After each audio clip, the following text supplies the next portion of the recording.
Hi, this is Luke A. with the PCT North America team, and in this video I will show you how to create prescriptions within John Deere Operations Center. Begin by navigating to the Field Analyzer.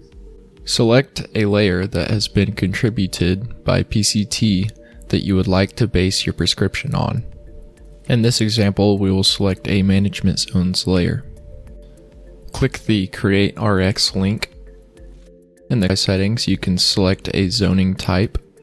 With zoned layers such as the one used in this example, the zoning settings can be ignored. You can also choose to smooth the map and remove small regions. Then select your products. You can enter product costs,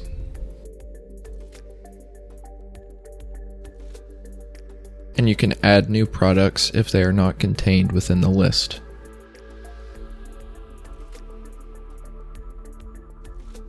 You can also add additional products to the prescription.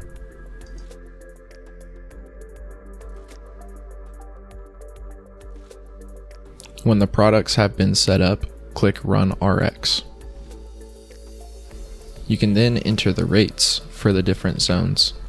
The rates applied to the first map will be automatically applied to the second map. The rates applied to the second map can be changed. From here, you can choose to add additional products, as well as edit the layer. Zones can be renamed or manually edited using the paint tools, and you can add strip trials within the Edit button. Then, when finished, you can choose to download the shapefile and report, simplify the shapefile, or send the shapefiles to myjohndeere. When finished, click Save Shapefile.